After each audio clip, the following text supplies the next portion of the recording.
السلام عليكم. اليوم ان شاء الله نحضروا الحسوه ديال الإلان.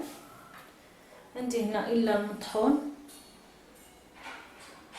كما كتشوفوا، واحد الكميه ديال الإلان اللي طحناها.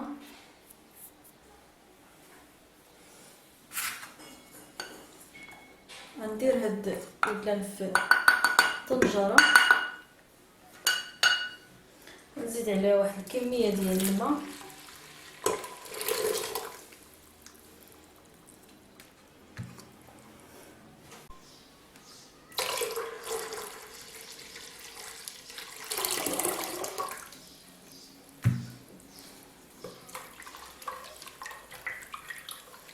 ونرد هاد الطنجره او هاد الكوكوط على النار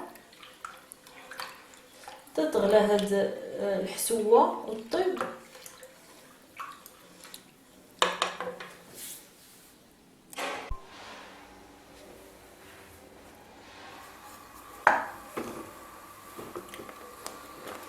وهنا من بعد ما الحسوه ديالنا قربات طيب، كنضيف لها شويه ديال الملحه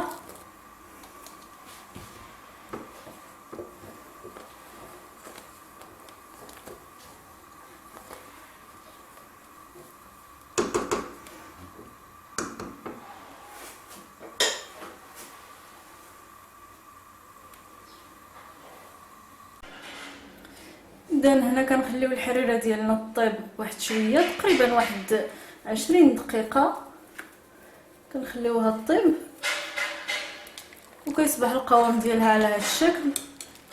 كتصبح هاد الحسوه هكايا خفيفه، وبالنسبه اللي ما بغاهاش تجي خفيفه بزاف، بغاها تجي باقي شويه ثقيله، ممكن يضيف لها واحد المعلقه ديال الدقيق كما كان، يعني الدقيق اللي كتفضلي، واحد المعلقه في شويه ديال الماء على هذا الشكل، كتحركيه شويه في هاد المعلقه في واحد شويه ديال الماء وكتضيفيه.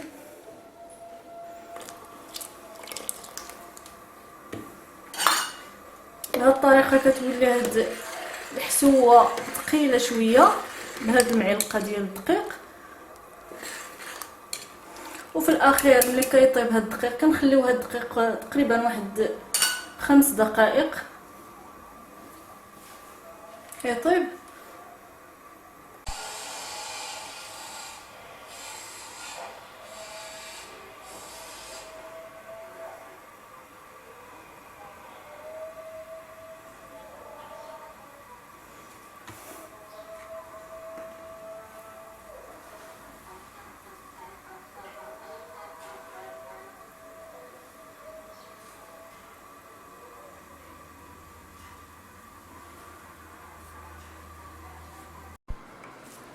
وفي الاخير كنديروا معلقه ديال زيت الزيتون